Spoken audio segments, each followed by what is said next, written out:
దీన్ని పాలీలో సళాయతన అనేటటువంటి పేరుతో వ్యవహరించటం మనకు కనిపిస్తుంది. సళాయతన అనే దాంట్లో కూడా ఆ మొదటి సళ అనేది షడ్ అంటే 6 అనేటటువంటి సంఖ్యని తెలియజేసేదండి. ఆయతనాలు అనేటటువంటి దానికి ఇప్పుడు మనం అర్థం చెప్పుకుంటే ఆ పదం యొక్క అర్థం మనకి ఒక రకంగా తెలిసినట్లే అవుతుంది. ఆయతనము అనంటే ఒకానొక విషయానికి సంబంధించినటువంటి పరిధి లేదా క్షేత్రము లేదా రంగము అనేటటువంటి అర్థం మనం చెప్పుకోవచ్చండి. ఇక్కడ ఈ 6 ఆయతనాలు అనేటటువంటివి 6 జ్ఞానేంద్రియాల యొక్క రంగాలని మనకి తెలియజేస్తాయి. అంటే కన్ను చూసేటటువంటి రూపాలు, అలాగే చెవి వినగలిగేటటువంటి శబ్దాలు, అలాగే ఇతర ఇంద్రియాలకు సంబంధించి కూడా. అయితే మామూలుగా పంచేంద్రియాలు అనేటటువంటి వాటిల్లో మనసును కూడా ఒక ఇంద్రియంగా చేర్చి బుద్ధవచనంలో ఇంద్రియాలని 6 అని చెప్పటం జరిగింది. ఇంకా కొంచెం గట్టిగా నొక్కి చెప్పాలంటే ఈ చివరిదైనటువంటి మనో ఇంద్రియం అనేటటువంటిది మిగిలిన ఇంద్రియాలన్నిటినీ కూడా నడిపటానికి అవసరమైనటువంటి కీలకమైన సారథిగా చెప్పుకోవటం జరిగింది. అది ఈ 6 ఇంద్రియాలు అనే వాటి యొక్క సాధారణమైనటువంటి అర్థం అండి. అంటే మనం ఇప్పుడు అధ్యయనం చేయబోతున్నటువంటి విషయం ఏంటయ్యా అంటే మనిషి శరీరంలో ఆయా అనుభవాలను స్వీకరించటానికి ఉన్నటువంటి ఇంద్రియాలు అంటే కన్ను, చెవి, ముక్కు, నాలుక, స్పర్శలను గ్రహించేటటువంటి శరీరము, అలాగే భావాలని గ్రహించేటటువంటి మనస్సు, ఇవన్నీ వీటికి సంబంధించినటువంటి ఇంద్రియాలను, అలాగే వాటి సంబంధమైనటువంటి విషయాలను అంటే రూపాలు, శబ్దాలు, రుచులు, స్పర్శలు, వాసనలు, భావాలు, వీటన్నిటికీ సంబంధించినటువంటి పరిధులేమిటి, వాటి యొక్క విస్తృతి ఏమిటి అనేటటువంటి విషయాన్ని కూడా మనం చర్చించబోతున్నాం. దానిలో మరిన్ని వివరాలు కూడా మనం సుత్తాలని తెలుసుకోవటంలో మొదలైనప్పుడు మనకి తెలుస్తూ ఉంటాయి. అయితే ముందుగా మనం ఒక విషయాన్ని చెప్పుకోవాలండి. 6 ఆయతనాలకు సంబంధించినటువంటి విషయాలు.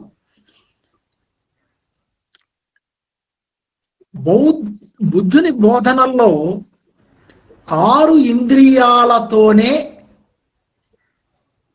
మానవ జీవితం మొత్తం ముడిపడి ఉన్నది అనేటటువంటి విషయంతో బుద్ధుని బోధనలు ప్రారంభమవుతాయండి.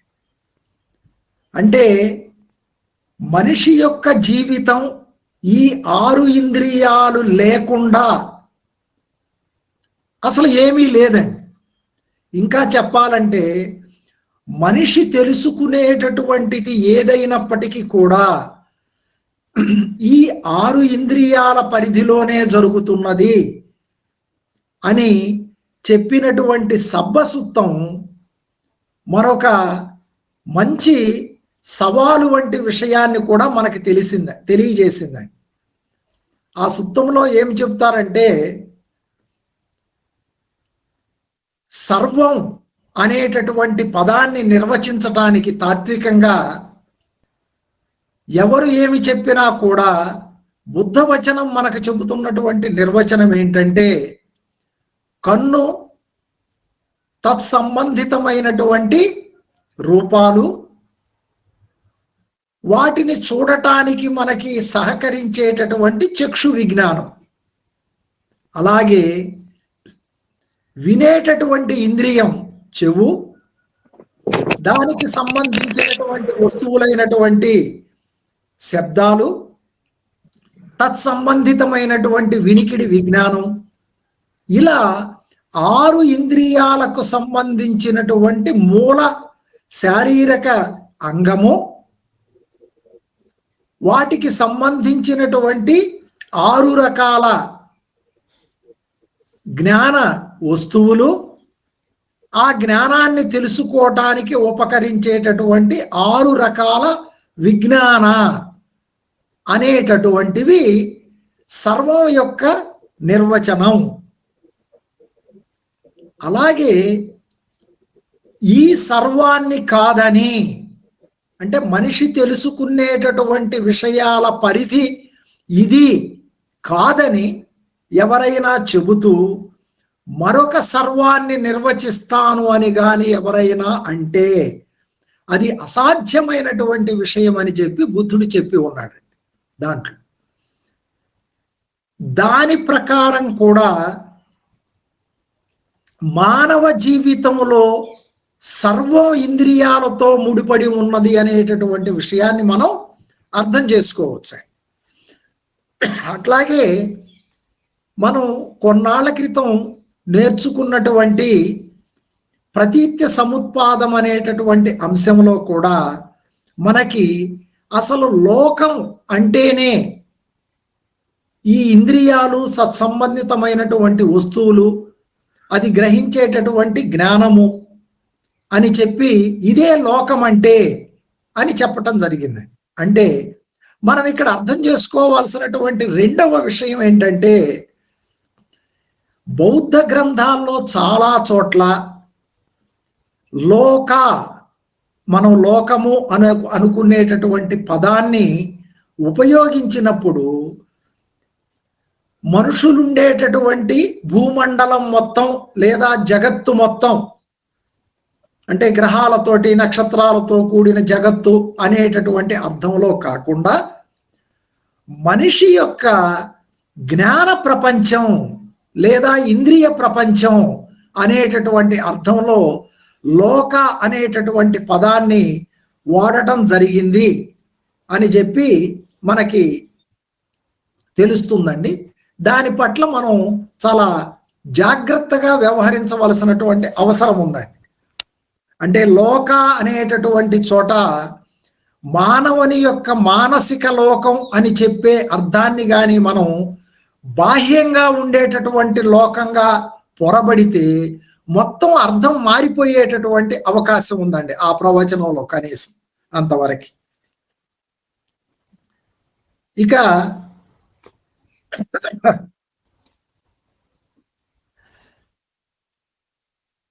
మనం చెప్పుకోవాల్సినటువంటి ఇంకా ఒక 2 విషయాలు ఉన్నవి. అవి ఏంటంటే,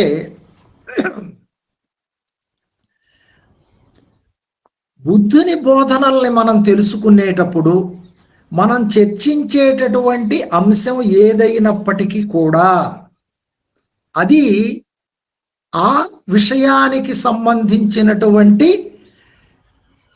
పరిపూర్ణమైనటువంటి జ్ఞానాన్ని అందించటం, అందులో భాగంగా ఆ నిర్దిష్టమైనటువంటి విషయానికి సంబంధించి మనం జీవితాచరణలో ఏమి చేయాలి అంటే, జీవితాచరణ అన్నప్పుడు సామాన్యమైనటువంటి రోజువారీ జీవిత ఆచరణ, దానితో పాటు ప్రత్యేకించి క్రమబద్ధంగా నిర్దిష్టంగా చేసేటటువంటి ధ్యానము, ఈ రెండిటిల్లో కూడా ఉపయోగపడేటటువంటి విధంగా బుద్ధుడు ఆ బోధనల్ని చెప్పటం జరిగింది.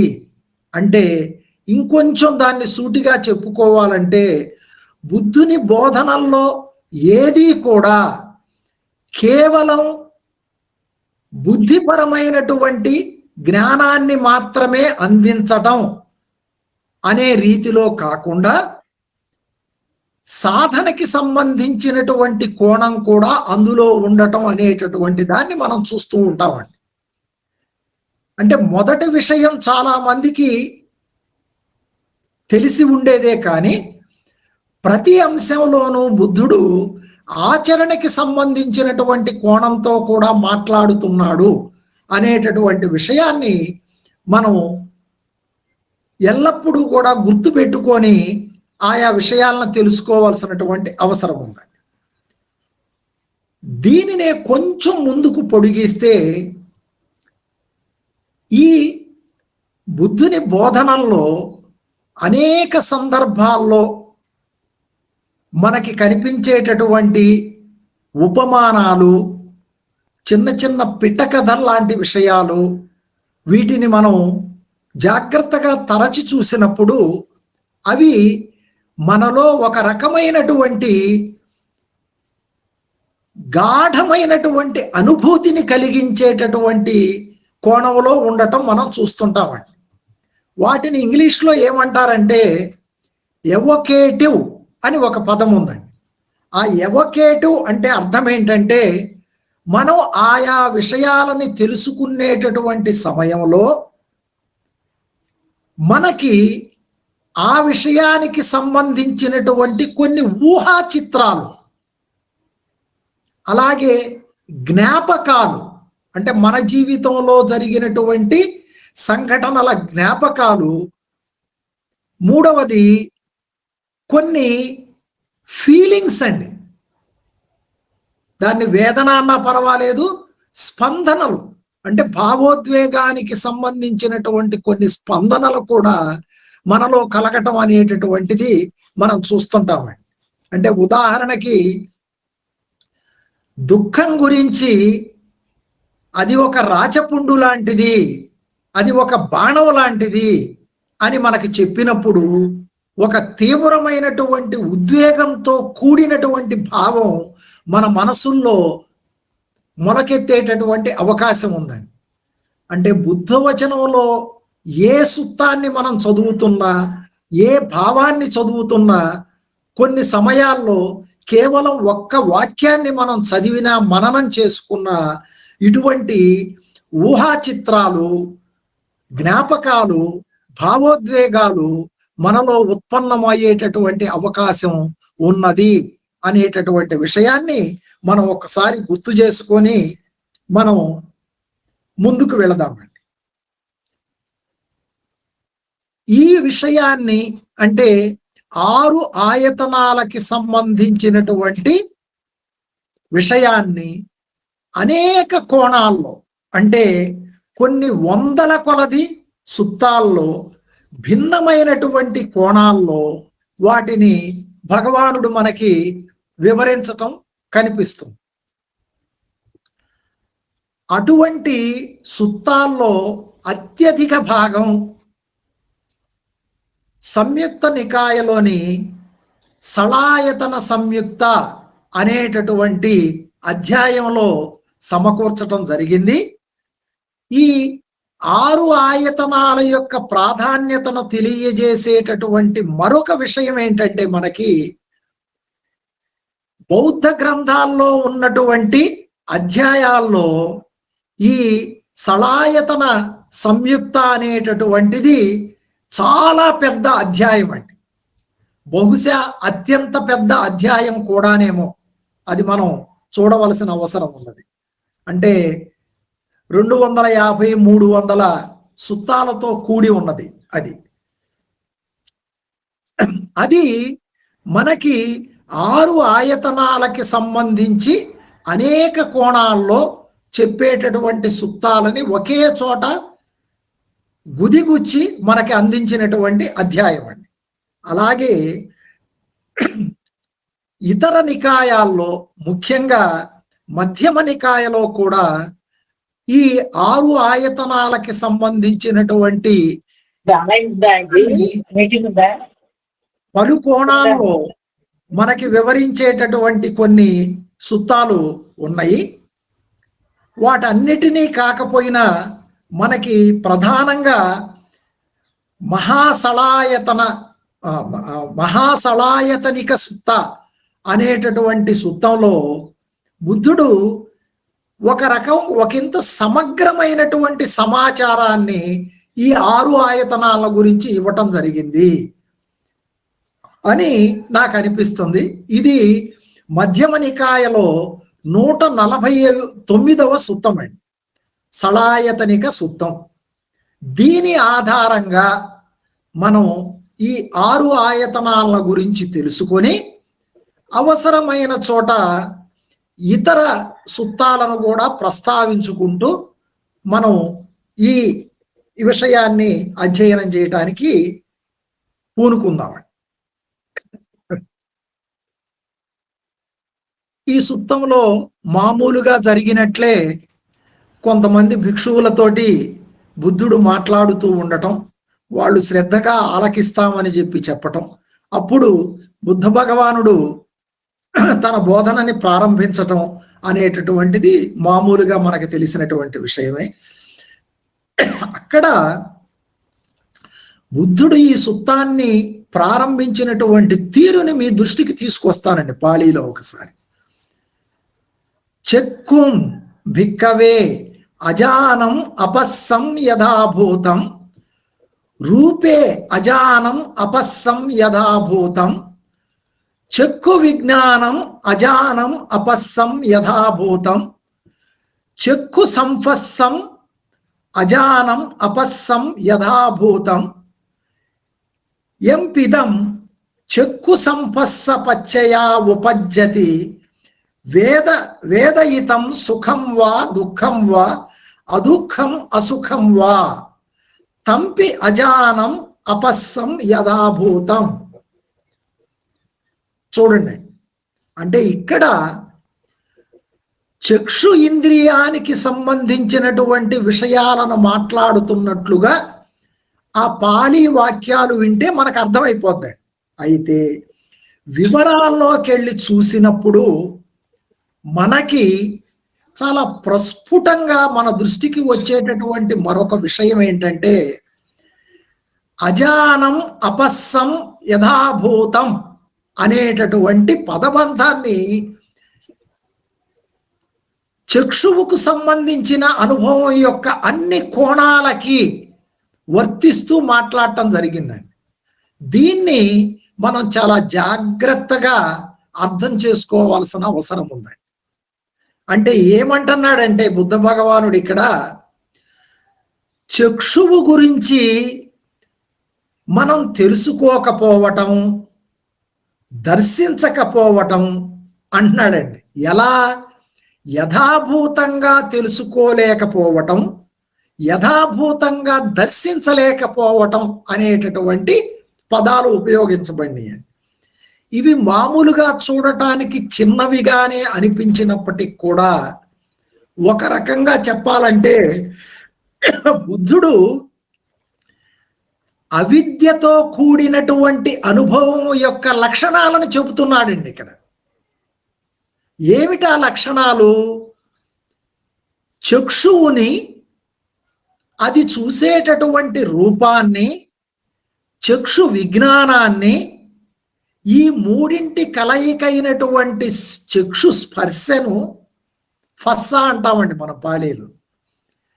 ఆ చక్షుస్పర్శ ద్వారా ఉత్పన్నమయ్యేటటువంటి సుఖ దుఃఖ తటస్థ వేదనలను, వీటన్నిటినీ కూడా యథాభూతంగా చూడలేకపోవటం, దర్శించలేకపోవటం, అంటే తెలుసుకోలేకపోవటం, దర్శించలేకపోవటం అనే పదాలు వాడుతున్నారు. కొంచెం మనకి సమయం పట్టినప్పటికీ కూడా ఈ పదాల అర్థాన్ని లోతుగా తెలుసుకోవటం అనేటటువంటిది ఈ సుత్తంలో చాలా ముఖ్యమైనటువంటి విషయం అండి. ముందుగా యథాభూతం అంటే మనం ఇంత క్రితమే చాలా వివరంగా మాట్లాడుకొని ఉన్నాం. దాన్ని చాలా సంక్షిప్తంగా గుర్తు చేస్తానండి. యథాభూతం అంటే ఏంటో. యథాభూతం అనంటే యథాభూతం కానిది ఎలా ఉంటుందో తెలుసుకుంటే దాంట్లో నుంచి యథాభూతం అంటే ఏంటో సులభంగా గ్రహించవచ్చు.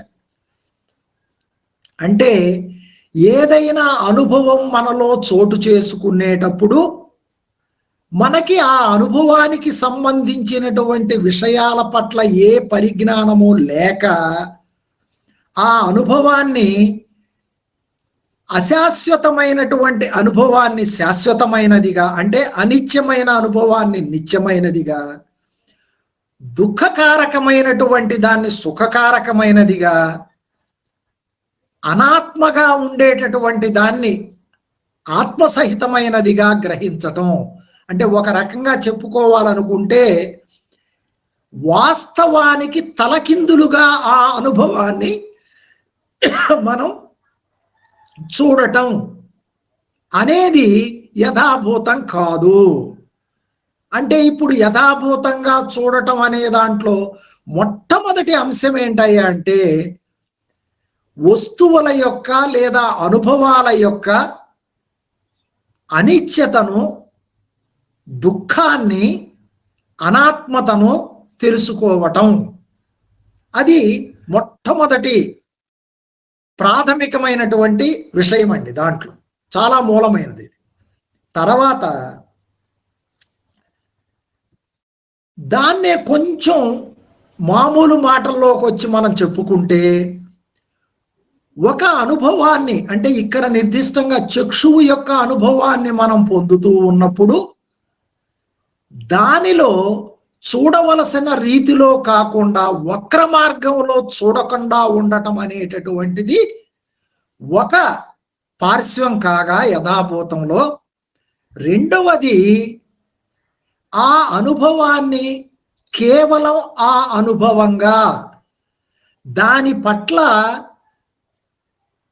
ఒక రకమైనటువంటి ప్రతిస్పందన లేకుండా దాన్ని చూడటం. ఇంగ్లీష్లో మనం రియాక్షన్ అంటామండి. అంటే రియాక్షన్ అనేటటువంటిది స్థూలంగా రెండు రకాలుగా ఉంటుందండి. దాన్ని మనకి నచ్చినటువంటి విధంగా చూడటం, లేదా అది మనకి నచ్చనిదైతే దాన్ని పూర్తిగా మట్టు పెట్టాలనేటటువంటి రీతిలో మనం చూడటం. ఒక్కొక్క సందర్భాల్లో ఈ రెండిటిలో ఏదో తెలుసుకోలేని సందర్భంలో మనం పూర్తిగా గందరగోళానికి లోనవ్వటం అనేటటువంటిది జరుగుతూ ఉంటుంది. ఈ రకమైనటువంటి ప్రతిస్పందనలకి లోను కాకుండా ఒక అనుభవాన్ని మనం తెలుసుకోవటం కూడా యథాభూతంగా తెలుసుకోవటమే. అంటే మొత్తం మీద యథాభూతం అంటే రెండు కోణాల్లో గుర్తుపెట్టుకుంటే సరిపోతుందండి. అంటే అనుభవాన్ని తలకిందులుగా లేదా వక్రంగా మనం చూడటానికి ప్రయత్నించకుండా, ఆ అనుభవం పట్ల ఒక రకమైనటువంటి ప్రతిస్పందనతో కూడి మనం చూడకుండా స్థిమితంగా ఒక రకమైనటువంటి ఉపేక్షాభావంతో ఆ విషయాన్ని జరుగుతున్నది జరుగునట్లుగా సవివరంగా గ్రహించటానికి చేసేటటువంటి ప్రయత్నమే యథాభూతంగా విషయాలని తెలుసుకోవటం. అయితే మనం ఇప్పుడు చెప్పుకున్నటువంటి పదబంధంలో అజానం, అపస్సం అని రెండు పదాలు వాడారండి. అంటే కేవలం తెలుసుకోకపోవటమే కాకుండా అపస్సం అంటే దర్శించలేకపోవటం అనే పదం వాడారండి.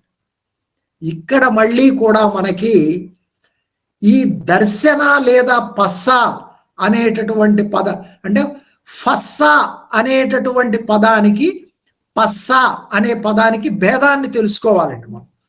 ఫస్స అనేది స్పర్శకి సంబంధించినటువంటి పాళీ పదం. పస్స అంటే చూడటము లేదా దర్శనానికి సంబంధించినటువంటి పదం. ఇక్కడ పస్స అనే పదాన్ని ఎందుకు వాడారు అంటే కేవలం కంటితో వచ్చే అనుభవానికి మాత్రమే అది వాడలేదండి. చెవుతో మాటలను వినటానికైనా, రుచులు చూడటానికైనా, లేదా వాసనలు చూడటానికైనా, స్పర్శలకైనా, భావాలకైనా అన్నిటికీ కూడా యథాభూతంగా దర్శించకపోవటం అనే పదాన్ని వాడారండి.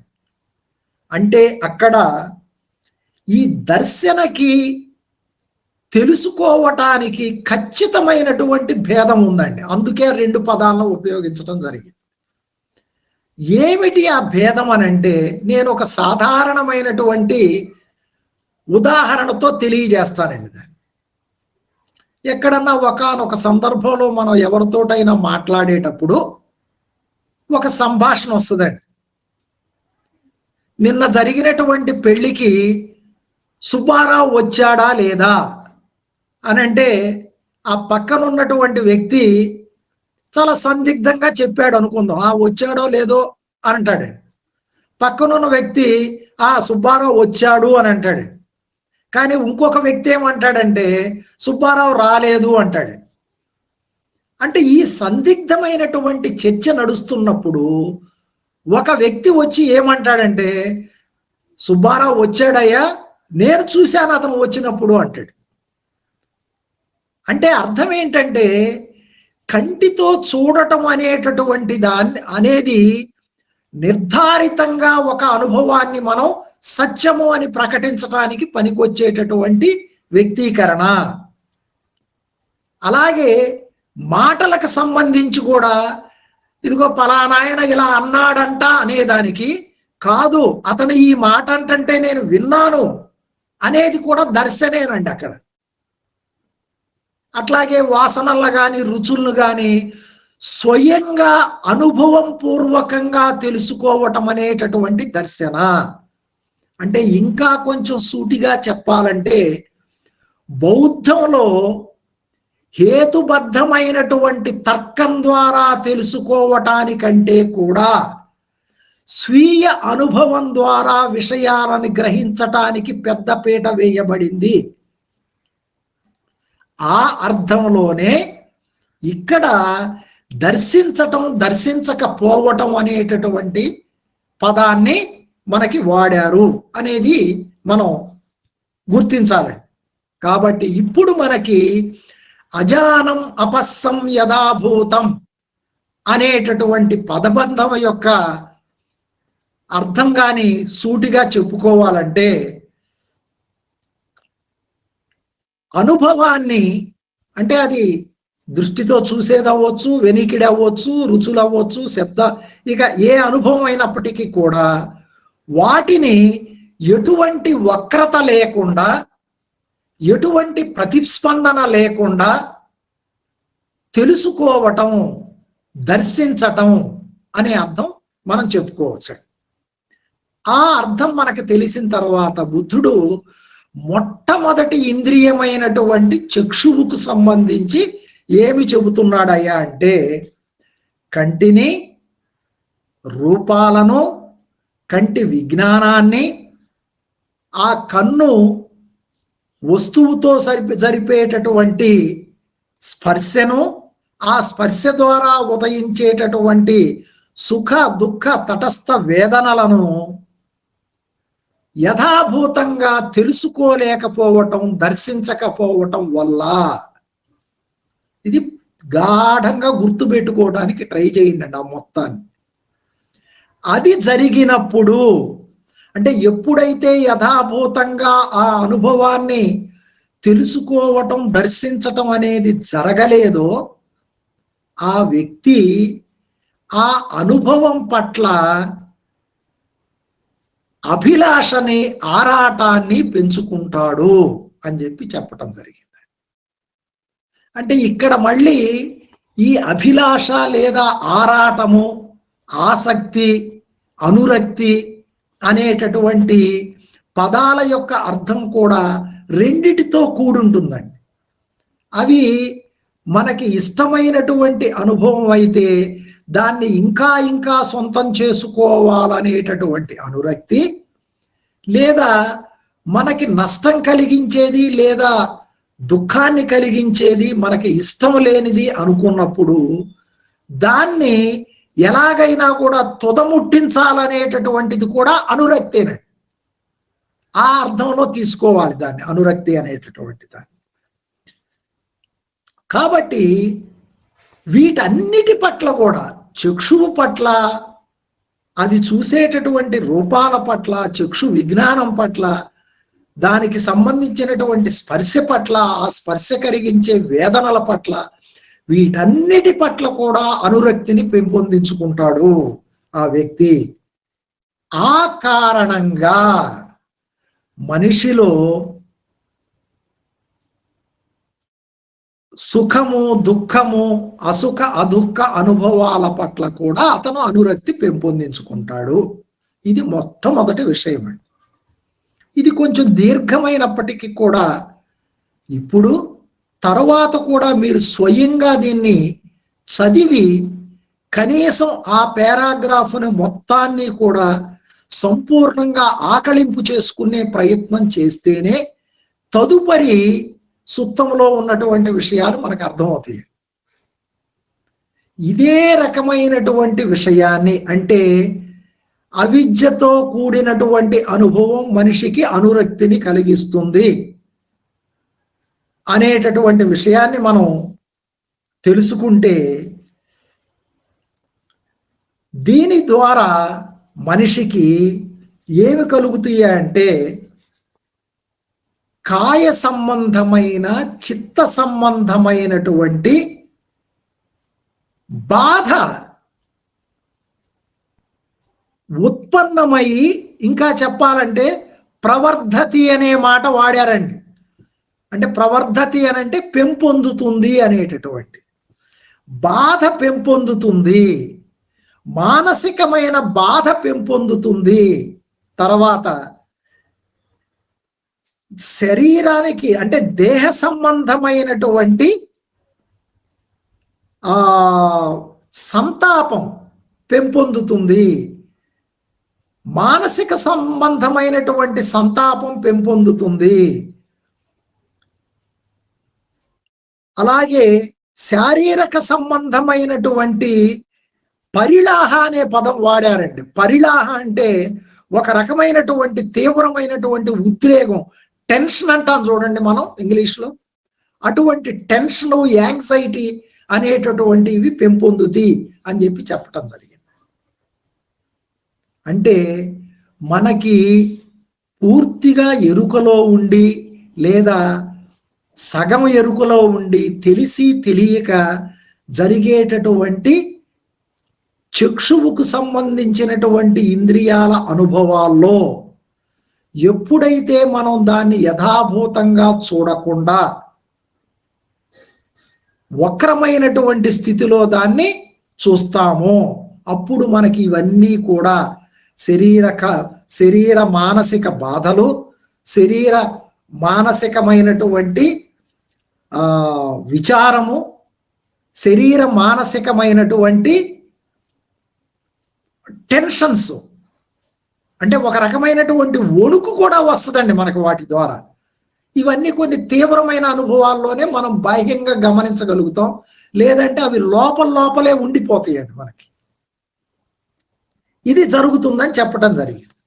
ఇదే రకమైనటువంటి స్థితి తరువాత చెవు ద్వారా పొందేటటువంటి వినికిడి అనుభవాలు, ముక్కు ద్వారా పొందేటటువంటి వాసనల అనుభవాలు, నాలుక ద్వారా పొందేటటువంటి రుచులకు సంబంధించిన అనుభవాలు, శరీరానికి సంబంధించి పొందేటటువంటి స్పర్శ అనుభవాలు, అలాగే మనసుకు సంబంధించినటువంటి భావ సంబంధమైనటువంటి అనుభవాలు, వీటన్నిటి పట్ల కూడా అవిద్యాపూరితమైనటువంటి అనుభవము ఒక రకమైనటువంటి వెంపర్లాటకి, తద్వారా దుఃఖానికి దారి తీస్తుంది, బాధలకి దారి తీస్తుంది, సంతాపానికి దారి తీస్తుంది, ఉద్వేగానికి దారి తీస్తుంది అని చెప్పి చెప్పటం జరిగింది. ఇది సాధారణమైనటువంటి అవిద్యాపూరితమైనటువంటి అనుభవం అండి. దీన్ని కానీ మనం స్పష్టంగా అర్థం చేసుకోగలిగితే ఆ తదుపరి చెప్పేటటువంటి విషయాలు మనకి చాలా సాఫీగా అర్థం కాగలిగేటటువంటి అవకాశం ఉంది. అదేమిటయ్యా అంటే, ఇప్పటిదాకా మనం చెప్పుకున్నటువంటి అవిద్యాభరితమైనటువంటి అనుభవాన్ని తిరగదిప్పి విద్యావంతుడు లేదా అనుభవాన్ని యథాభూతంగా తెలుసుకోగలిగి దర్శించగలిగేటటువంటి వ్యక్తి యొక్క అనుభవాలు ఎలా ఉంటాయో మనకు చెప్పటం జరిగింది. చాలా హాయిగా దాన్ని చదువుకుంటూ వెళ్ళొచ్చండి. ఏంటది? చక్షువు గురించి యథాభూత అనుభవం, యథాభూత పరిజ్ఞానం కలిగి ఉండటం, రూపాల పట్ల యథాభూత జ్ఞానం కలిగి ఉండటం, అలాగే చక్షు సంబంధమైనటువంటి విజ్ఞానం పట్ల యథాభూత పరిజ్ఞానం కలిగి ఉండటం, వాటికి సంబంధించినటువంటి స్పర్శ పట్ల యథాభూత పరిజ్ఞానం కలిగి ఉండటం, ఆ స్పర్శ ద్వారా జనించేటటువంటి సుఖ దుఃఖ తటస్థ వేదనల పట్ల కూడా యథాభూత పరిజ్ఞానం కలిగి ఉన్నటువంటి వ్యక్తికి శారీరకమైన మానసికమైనటువంటి బాధలు కానీ, శారీరక మానసిక పరమైనటువంటి విచారము కానీ, శారీరక మానసిక పరమైనటువంటి జ్వరం కానీ రాదు అని చెప్పి భగవానుడు ఆ సూత్రాన్ని కొనసాగించటం జరుగుతూ ఉంది. ఒక్క నిమిషం అండి.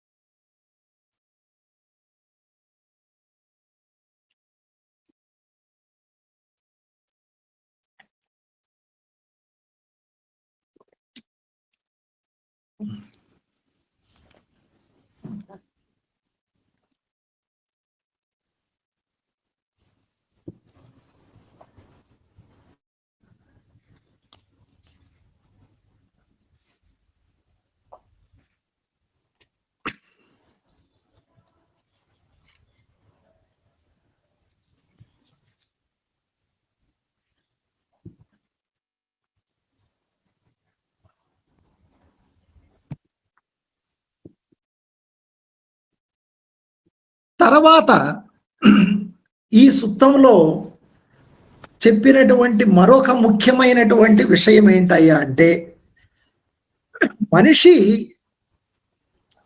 ఇలా యథాభూత పరిజ్ఞానంతో తన నిత్య జీవితంలోని ప్రతి అనుభవాన్ని, అంటే అన్ని ఇంద్రియాల గురించి మనం ఎప్పుడైతే మాట్లాడుతున్నామో అన్ని ఇంద్రియాలకు సంబంధించినటువంటి అనుభవాలని యథాభూతంగా తెలుసుకొని దర్శించగలిగినప్పుడు ఇంకా ఏమి జరుగుతుంది అనంటే, అలా చేస్తున్నటువంటి వ్యక్తికి కలిగినటువంటి దృష్టి యథాభూత దృష్టి అవుతుంది అని చెప్పి చెప్పటం జరుగుతుందండి. ఇంకా చెప్పాలంటే దాన్ని మనం సమ్మాదిట్టి అనే పేరుతో కూడా పిలుస్తాం దాన్ని. అంటే జాగ్రత్తగా గమనించండి, కేవలం ధ్యానం ద్వారా మాత్రమే కాకుండా నిజ జీవితంలో యథాభూత పరిజ్ఞానంతో వ్యవహరించేటప్పుడు మనకి కలిగేటటువంటి దృష్టిని సమ్మాదిట్టి అని పిలవటం జరిగినది. అలాగే అలా ఉన్నటువంటి మనిషి యొక్క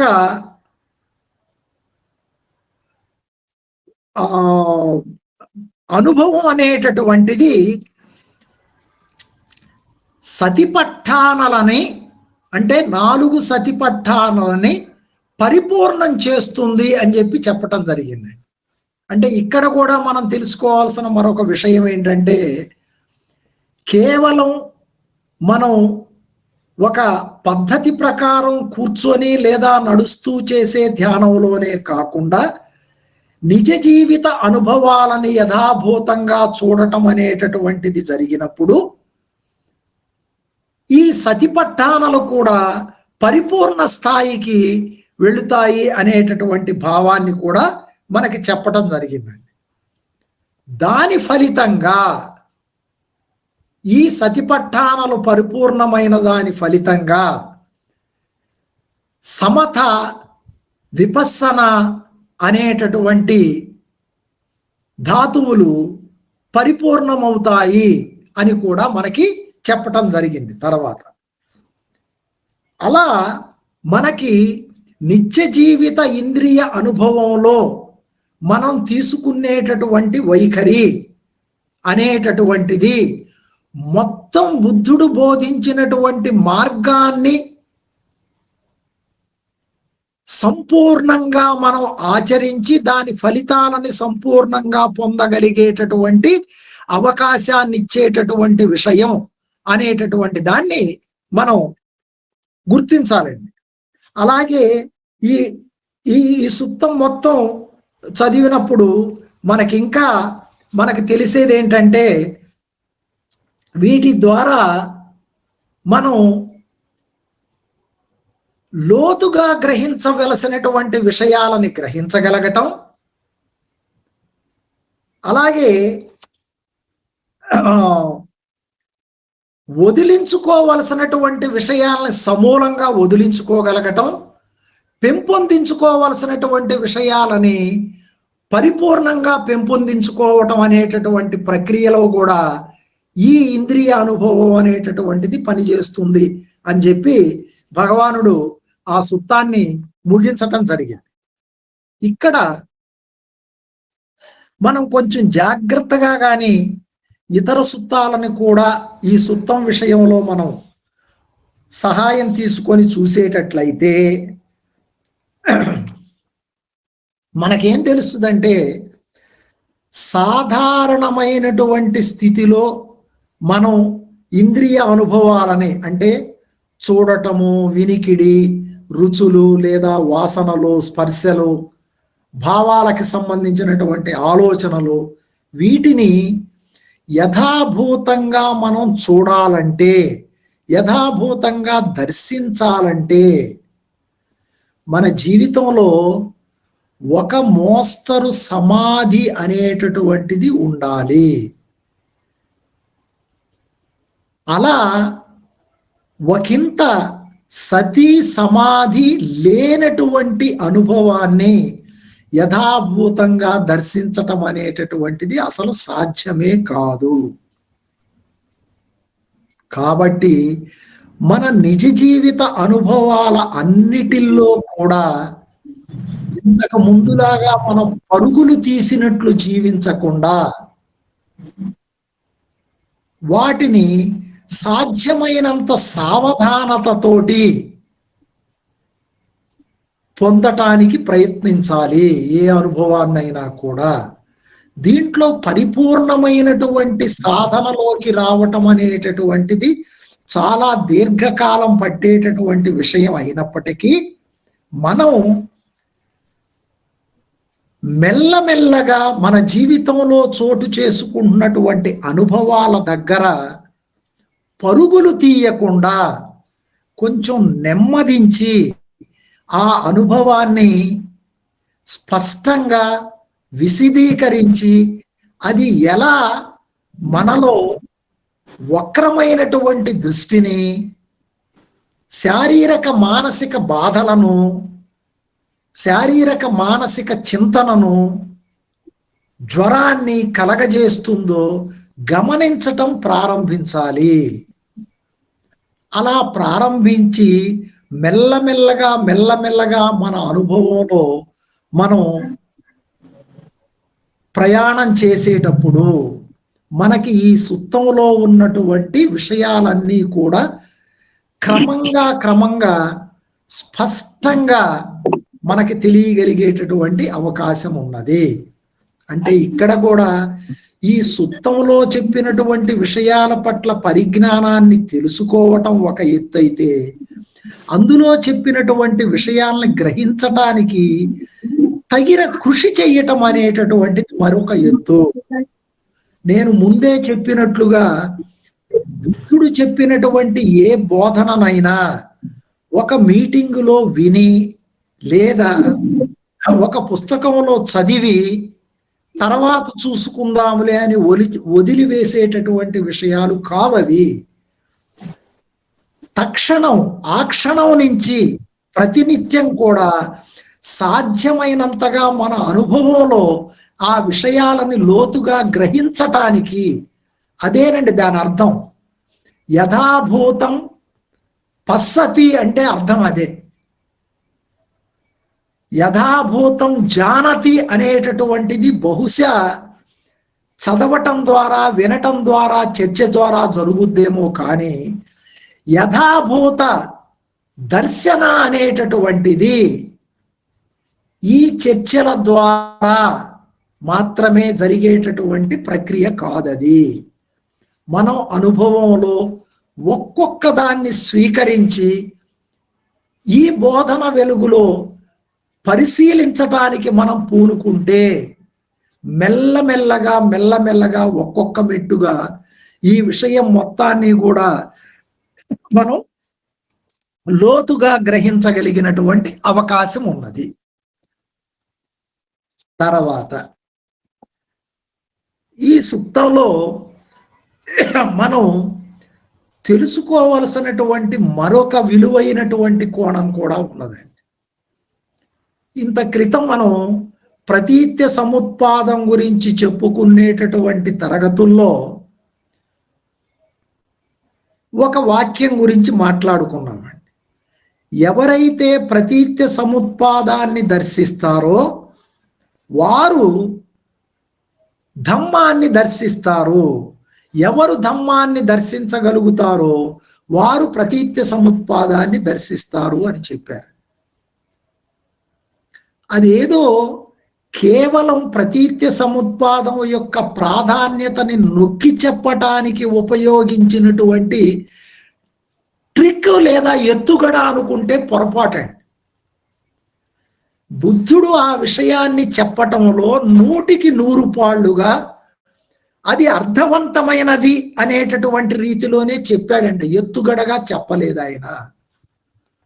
దానికి రుజువు ఏమిటంటే బుద్ధుడు చెప్పినటువంటి బోధనల అన్నిటిల్లో కూడా పైకి కనిపిస్తూనో లేదా అంతర్లీనంగానో ఆ బోధనలో ప్రతీత్య సముత్పాదం యొక్క నడక మనకి కనిపిస్తుంది, ఆ అల్లిక మనకి కనిపిస్తుంది అనటానికి ఈ సూత్రం ఒక ప్రత్యక్షమైనటువంటి ఉదాహరణ. అది ఎలాగో మరికొన్ని మాటల్లో చెప్పడానికి నేను ప్రయత్నిస్తాను. స్థూలంగా చెప్పుకుంటే ఇంద్రియ అనుభవాల్లో మనకు కనిపించేది ఏంటంటే ఎక్కడి నుంచి ప్రారంభం అవుతుంది? అజానం అపస్సం యథాభూతం దగ్గర నుంచి ప్రారంభం అవుతుందండి. పెద్ద వివరణ లేకుండా చెప్పుకోవాలంటే అది అవిద్యతో ప్రారంభమవుతున్నది. అంటే ఇంద్రియ అనుభవం అవిద్యతో ప్రారంభమవుతుందండి. ఆ అవిద్యతో ప్రారంభమైనటువంటి అనుభవం వెనువెంటనే మనల్ని ఎక్కడికి తీసుకెళ్తుంది? దాని మీద ఒక రకమైన ప్రతిస్పందనకి దారి తీస్తుందండి. ఆ ప్రతిస్పందన వెనువెంటనే కాయిక రూపంలో ఉండకపోవచ్చు కానీ ముఖ్యంగా ఆలోచనకు సంబంధించినటువంటి రూపంలో ఆ రియాక్షన్, ఇంకా తరువాత మాటల రూపంలో, ఆ మాటలు ఇతరులకు మనం చెబుతున్నా మనతో మనమే మాట్లాడుకున్నా ఒక రియాక్షన్ ఉంటుందండి. దాంట్లో అనుకూలిస్తే అది శారీరకమైనటువంటి చర్యలకు కూడా దారి తీస్తుందండి. మనం శారీరకంగా భౌతికంగా చేసే చర్యలకి ఇవన్నీ కూడా వాస్తవం చెప్పాలనుకుంటే సంఖార అనేటటువంటి పదాన్ని వివరించేటటువంటి మాటలండి మొత్తం కూడా. రియాక్షన్ అనేది ఎక్కడ మీకు ఎదురైనా అది సంఖారగా గుర్తించండి. అంటే ఇప్పుడు ఏమైంది? అవిద్య నుంచి మనకి సంఖారం వచ్చిందండి. మెల్లగా అది మనకేం చేసిందంటే అనేక రకాలైనటువంటి అనుభవాలు ఇంత క్రితమే కూడుకున్నటువంటి ఫలితంగా ఇది తోడయి కొత్తగా మనకి నూతనమైనటువంటి అలవాట్లని, అంటే మనకి తెలియనికుండానే మన మనసులో కొన్ని అలవాట్లు పేరుకుపోయేటట్లుగా అది ప్రయత్నిస్తూ ఉందండి, దారి తీస్తా ఉంది.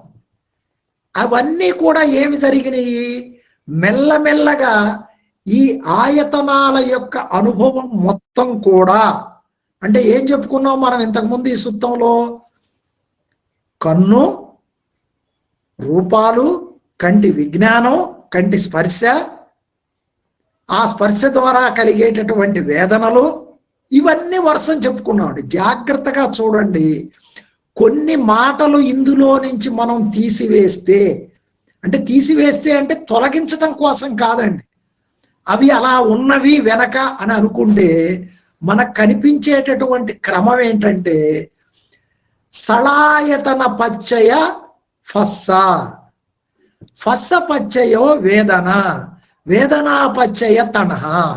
ఆ తణహ దగ్గరకు వచ్చామండి. ఈ తణహ అనేది కూడా ఒక రకమైనటువంటి రియాక్షనేనండి. ఆ తర్వాత చెప్పుకునేటటువంటి ఉపాదానము, ఉపాదానం ద్వారా భవము, భవపచ్చయ జాతి, జాతి పచ్చయ జాతి పచ్చయ జరామరణ శోక పరితేవ దుఃఖ దోమన సుపాయాస అనేటటువంటి దుఃఖ స్కందం మొత్తం కూడా ఉత్పన్నమవుతుంది అని చెప్పటం జరిగింది. ఇంకా జాగ్రత్తగా గమనిస్తే ఈ సుత్తంలో ఇప్పుడు మనం చెప్పుకున్న క్రమం మొత్తం కూడా ఒకే రోజులో చక్షువు ద్వారా కలిగేటటువంటి అనేక అనుభవాల్లో చోటు చేసుకోగలిగే అవకాశం ఉన్నది. అలాగే ఇతర ఇంద్రియాల ద్వారా కలిగేటటువంటి అనేక అనుభవాల్లో ఇదే క్రమం చోటు చేసుకోగలిగేటటువంటి అవకాశం ఉన్నది అని ఈ సుత్తం ద్వారా మనకు తెలుస్తుందండి. అంటే మనకి శోక పరిదేవ దుఃఖ దోమనస్స ఉపాయాస కలగటానికి వేరే జన్మలో జరుగుద్ది అని ఇక్కడ మనకు చెప్పట్లేదండి. ఇప్పటికిప్పుడే ఒకే రోజులోనే అనేక పర్యాయాలు ఈ అనుభవాలు చోటు చేసుకోగలిగేటటువంటి అవకాశం ఉన్నది అనే భావం మనకి ఈ సుత్తంలో మనకు కనిపిస్తా ఉన్నది. అంటే ఆ సుత్తంలో ఉన్నటువంటి ఇతర మీమాంసల జోలికి నేను ఇప్పుడు వెళ్ళటం లేదు, కానీ స్థూలంగా నేను మీ దృష్టికి తీసుకురావాలనుకుంటున్నటువంటి విషయం ఏంటంటే ఈ సుత్తంలో, అంటే మనం ఇప్పుడు చర్చించినటువంటి మహాసళాయతనిక సుత్తంలో చాలా స్పష్టంగా ప్రతీత్య సముత్పాదం యొక్క క్రమం నడుస్తూ ఉన్నది. అంటే ప్రతీత్య సముత్పాదం అనేటటువంటిది వేరే అంశంగా కాకుండా బుద్ధుని బోధనలో అల్లుకుపోయినటువంటి విషయంగా, అంటే పడుగు పేకలాగా అల్లి వేసినట్లుగా అది లోపల మనకు కనిపిస్తా ఉన్నది. దాన్ని కూడా మనం తెలుసుకోవాల్సినటువంటి అవసరం ఉన్నది. దీన్ని భిన్నమైనటువంటి క్రమంలో కానీ మనం చూసేటట్లయితే అది కూడా మనం ప్రతీతి సముత్పాదం యొక్క నిరోధ క్రమంగా మనం మాట్లాడుకొని ఉన్నామండి ఇప్పటికీ. ఆ నిరోధ క్రమం ఎలా ఉంటది అని అంటే ఇప్పుడు మనం చెప్పుకున్నటువంటి క్రమాన్ని రివర్స్ చేస్తే అయిపోద్దండి. అవిద్య బదులు మనం ఒక విషయం పట్ల గమనికతో ఉన్నప్పుడు, అంటే ఏంటి ఆ గమనికని, మనకి ఈ గమనికకి సంబంధించి వాడిన పదాల్లో సతీ సంపజన్య అన్నారండి. ఆ సతీ సంపజన్యే విద్యతో వ్యవహరించటం అని మనం చెప్పుకోవచ్చు. ఆ సతీ సంపజన్య అనేటటువంటిది ఇంద్రియ అనుభవంలో మనల్ని ఏం చేస్తుందంటే వెంటనే ప్రతిస్పందనకి లోను కాకుండా మనల్ని స్థిరంగా దాని పట్ల ఒక ఉపేక్షా భావంతో, ఇంకా చెప్పాలంటే సంయమనంతో, ఇంద్రియ సంయమనం అంటారండి, సంవర అనే పదం, రిస్ట్రైంట్ అంటారు ఇంగ్లీష్లో.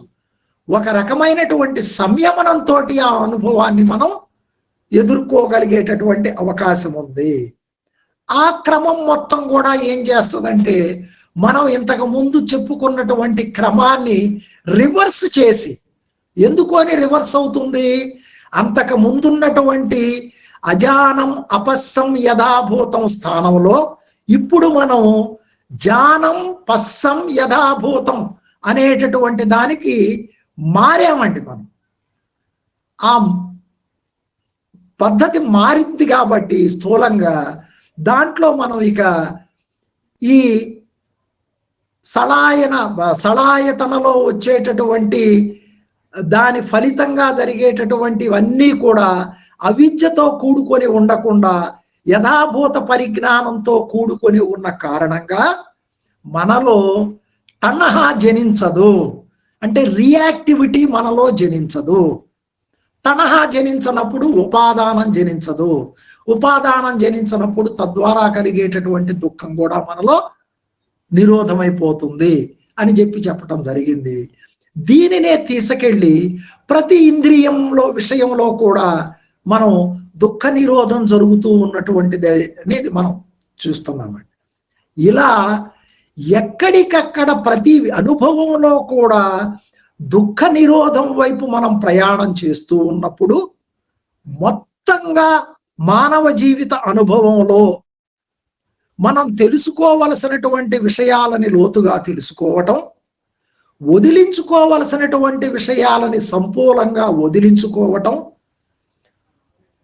పెంపొందించుకోవలసినటువంటి విషయాన్ని సంపూర్ణంగా పెంపొందించుకోవటం అనేటటువంటిది జరుగుతున్నది.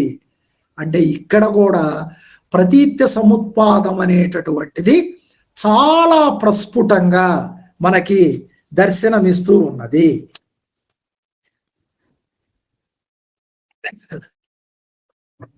ఇక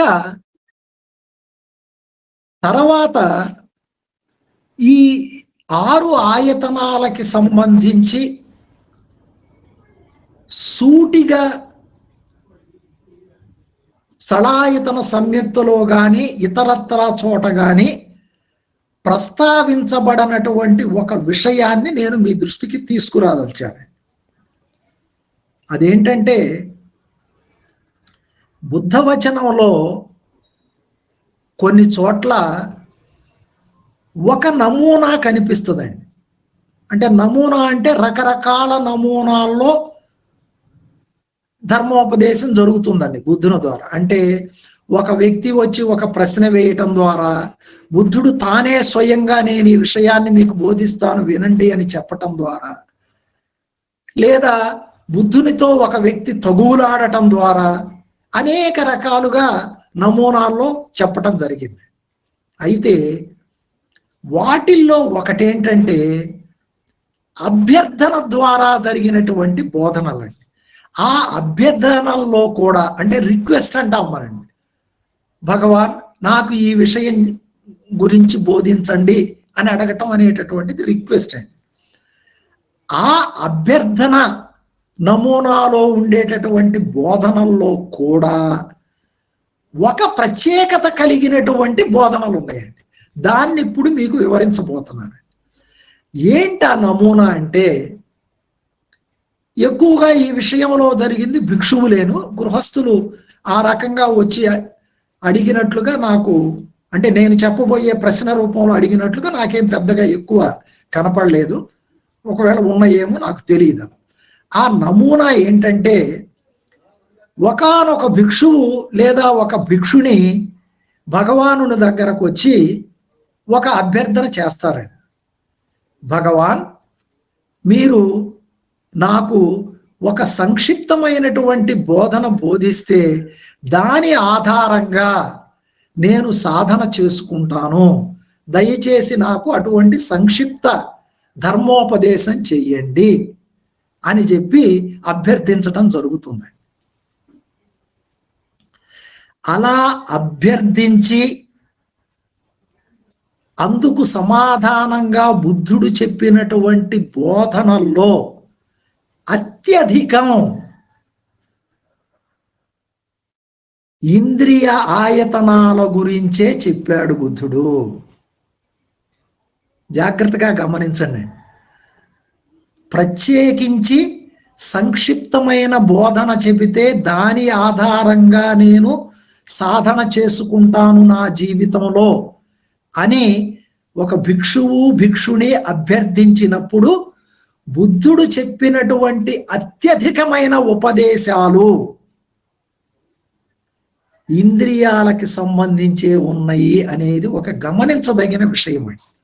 దీని ద్వారా కూడా మనకి తెలిసేది ఏంటంటే, ఇంద్రియాలని అర్థం చేసుకొని మన జీవిత అనుభవంలో వాటిని అన్వయించటం అనేటటువంటిది చాలా చాలా ప్రాముఖ్యత కలిగినటువంటి విషయం అనే దాన్ని ఈ సుత్తాలు మన ముందుకు తీసుకొచ్చి చెబుతున్నాయండి మనకి.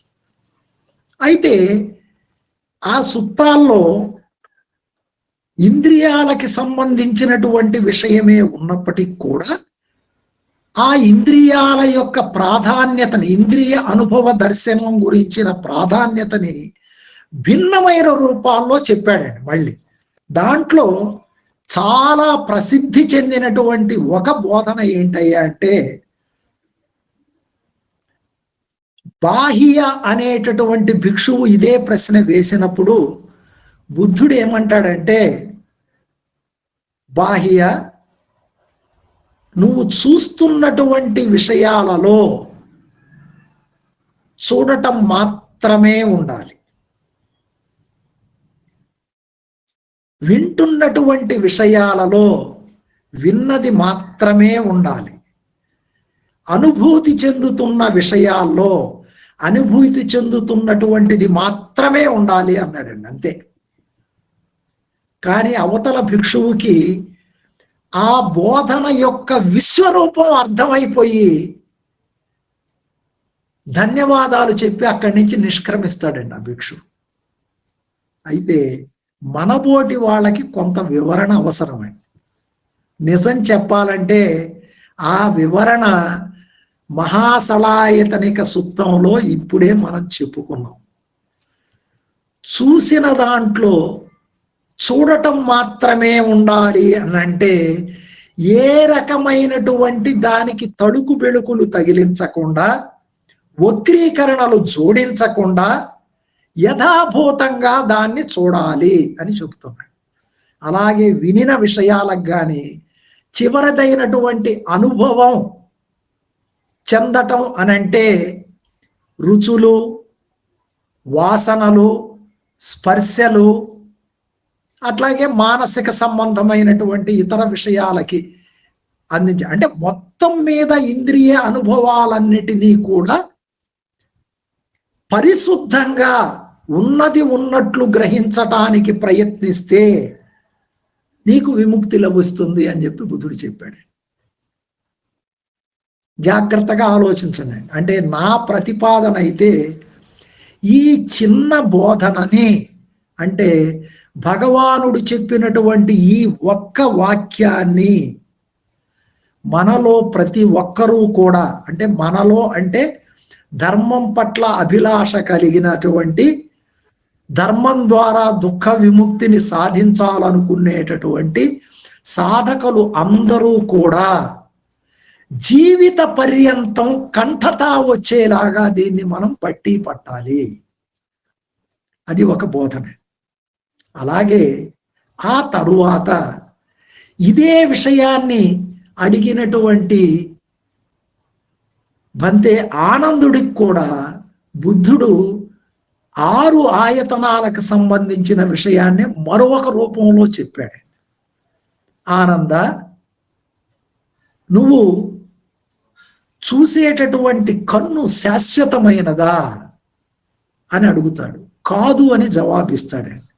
అట్లాగే తర్వాత రూపాలు కానీ, విజ్ఞానం కానీ, స్పర్శ కానీ, వాటి ద్వారా కలిగేటటువంటి అనుభవాలు, సుఖ దుఃఖ తటస్థ వేదనలు, ఇవన్నీ కూడా అనిత్యమైనవే అనే సమాధానం వచ్చిన తరువాత ఇవి దుఃఖానికి దారి తీసేయా కాదా అంటే అవును, దుఃఖానికి దారి తీసే అని చెప్పడం జరుగుతుంది. చివరిగా ఇవి అనాత్మకమైనవి, శాశ్వతమైనవి కావు, వీటిలో అంతఃసారం అనేటటువంటిది లేదు అని చెప్పడం జరుగుతాం. ఇట్లా పలు రూపాల్లో ఆ ఒకే ప్రశ్నకి 6 ఆయతనాల ఆధారంగా బుద్ధ భగవానుడు బోధించటం జరిగింది. దీన్ని మనం చాలా గాఢంగా మనసులోకి తీసుకొని ఆ సుత్తం యొక్క భావాన్ని మనం మనసులో ధరించవలసినటువంటి అవసరం ఉన్నది అని చెప్పి నేను మీకు తెలియజేస్తున్నానండి. తర్వాత సుత్తాలని ఈ విషయంలో తదుపరి జ్ఞానం కోసం మనం చదవదలిస్తే, అంటే నేను ముందే చెప్పాను 253 సుత్తాల దాకా ఉన్నాయండి కేవలం షడాయతన సంయుక్తలోనే.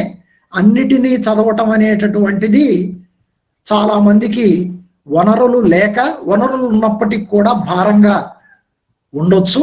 అయినప్పటికీ కూడా ఒకంత సమగ్రంగా 6 ఆయతనాలకు సంబంధించినటువంటి జ్ఞానాన్ని మనం తెలుసుకోవాలంటే నేను సూచిస్తున్నటువంటి సుత్తాలు ఆదిత్య పర్యాయ సుత్తము, తర్వాత సబ్బ ఉపాదాన పరిణ సుత్తము, సమిద్ధి సుత్తము, అట్లాగే చివరిగా 6 జంతువులకి సంబంధించిన ఉపమానంతో ఒక సుత్తం ఉన్నదండి.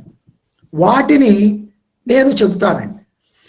అంటే వీటన్నిటినీ కూడా ఇక్కడ నేను వివరించడానికి పూనుకోపోవటం లేదు, కానీ 2 సుత్తాలని మాత్రం సంక్షిప్తంగా చెప్పి ఇంతటితోటి ఈరోజు తరగతిని ముగించడానికి నేను ప్రయత్నిస్తానండి. అంటే నేను చెప్పేటటువంటి విషయాలు.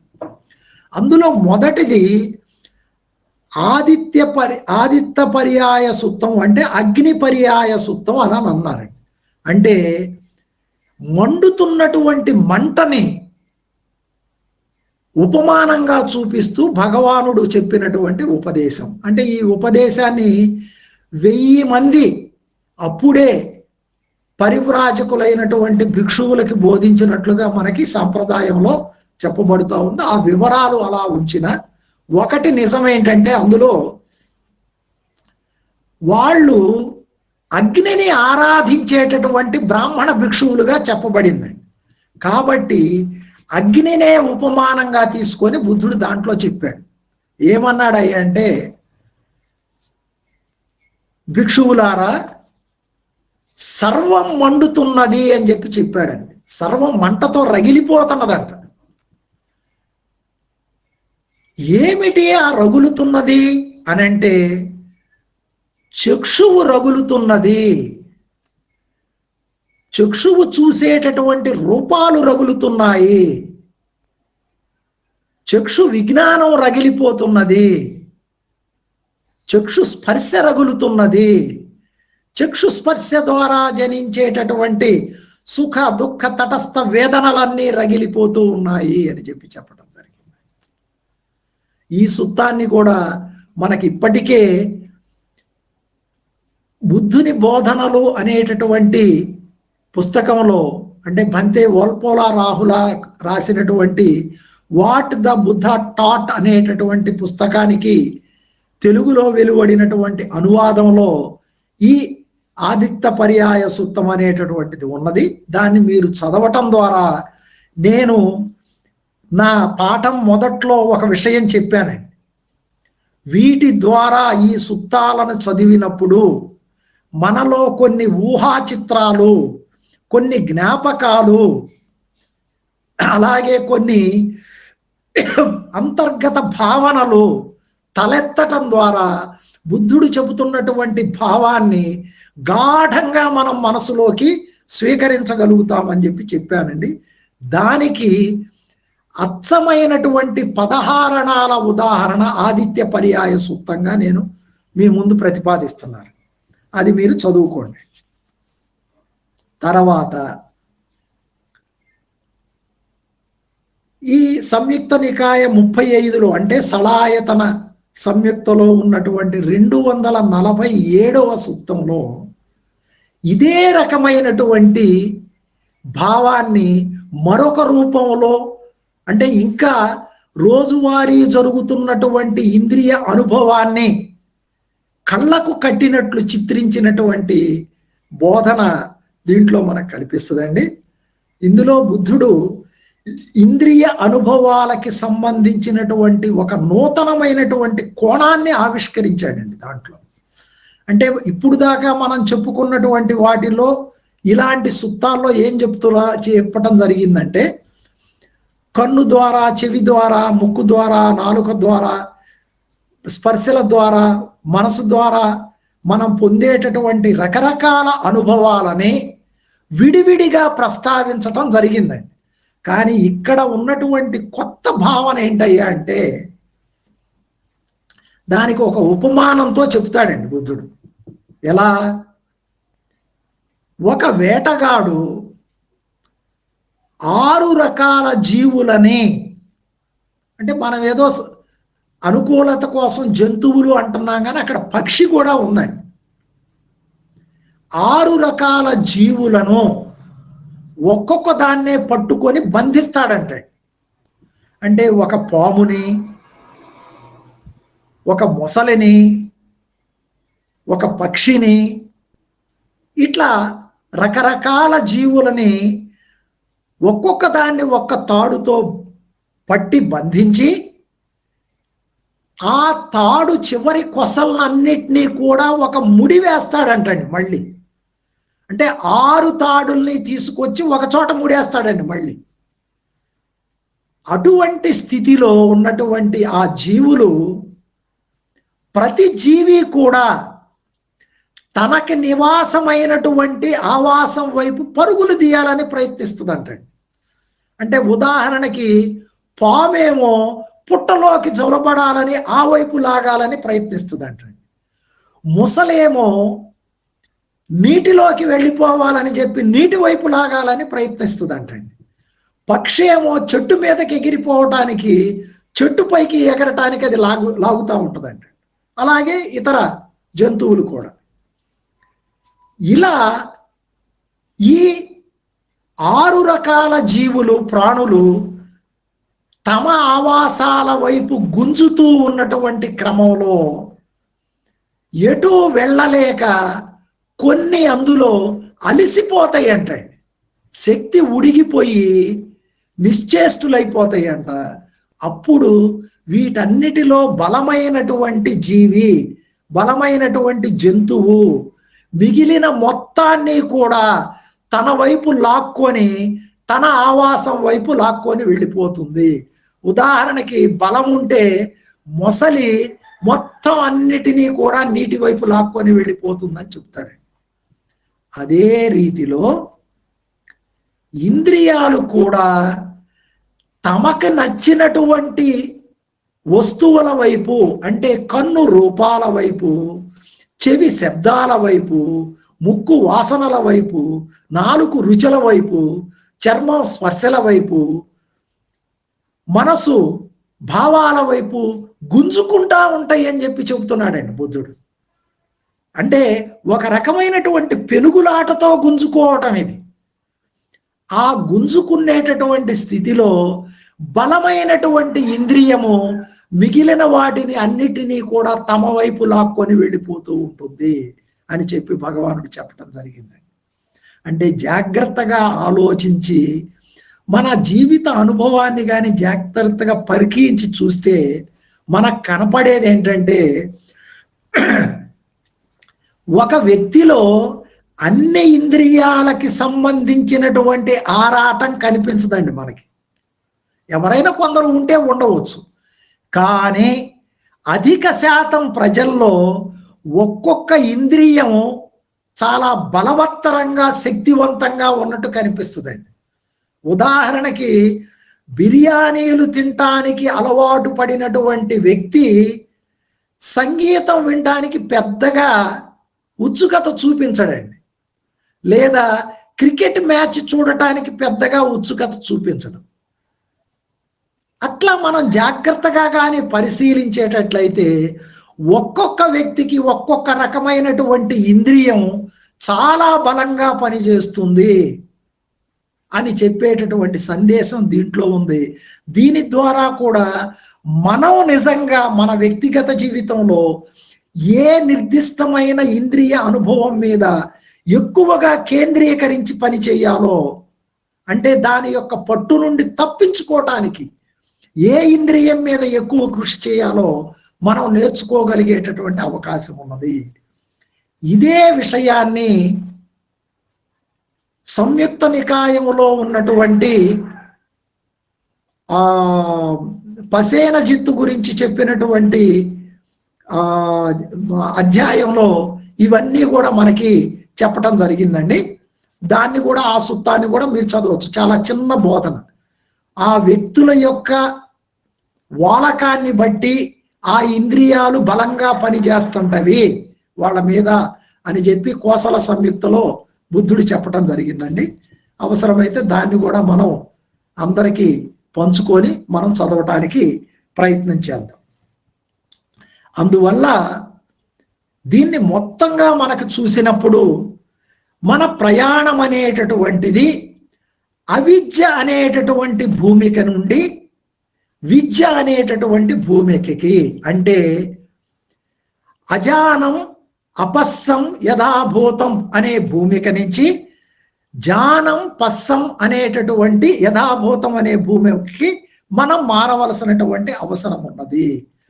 తద్వారా ఇంద్రియ అనుభవాల్లో అవి మనల్ని గుంజుకొని పోకుండా మనం స్థిమితంగా దాని పట్ల ప్రతిస్పందనకి లోను కాకుండా దాన్ని యథాభూతంగా దర్శించగలిగి అది మనకు కలిగించేటటువంటి దుఃఖం నుండి, జ్వరం నుండి, ఉద్రేకం నుండి బయటపడగలిగేటటువంటి అవకాశం ఉన్నది అనేటటువంటి విషయాన్ని మనం తెలుసుకొని తద్వారా మనకి ఈ చివరి చెప్పినటువంటి సుత్తంలో మన వ్యక్తిగత జీవితంలో ఏ ఇంద్రియమైతే లేదా ఏ ఇంద్రియాలైతే మనల్ని బలంగా గుంజుకుపోవటానికి ప్రయత్నిస్తున్నాయో ఆ గుంజుకుపోతున్నటువంటి ఇంద్రియాల యొక్క పట్టు నుండి మనం తప్పించుకోవటానికి మనం ప్రయత్నించాలి. అటువంటి ప్రయత్నం కోసం బుద్ధ భగవానుడు మనకి సూచించినటువంటి మహత్తరమైనటువంటి సాధనం ఏమిటయ్యా అంటే ఆ 6 జంతువులనే తీసుకువెళ్ళి ఆ తాళ్ల మొత్తాన్ని కూడా ఒక స్థిరంగా ఉన్నటువంటి గుంజకి కట్టేస్తే ఆ జంతువులన్నీ కూడా గుంజుకొని గుంజుకొని గుంజుకొని అలిసిపోయి ఆ గుంజకి సమీపంలో కూర్చుంటాయి, అలిసిపోయి పడుకుంటాయి, అవి ఇక ఏమాత్రం గుంజుకోవు అని చెప్పటం జరిగింది.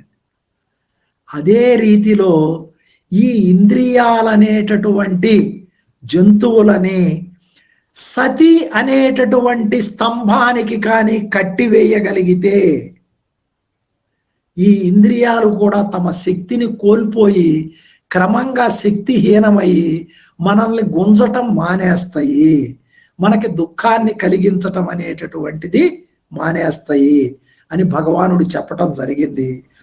ఈ దిశగా ఈ బోధనలు చెప్పినటువంటి జ్ఞానాన్ని మనం మన జీవితానికి వర్తింపజేస్తూ ఆచరణలో మనం అంతా కూడా ముందుకు సాగాలని ఆశిస్తూ ఇప్పుడు నేను చెప్పదలిచినటువంటి పాఠాన్ని ఇంతటితో ముగిస్తున్నాను.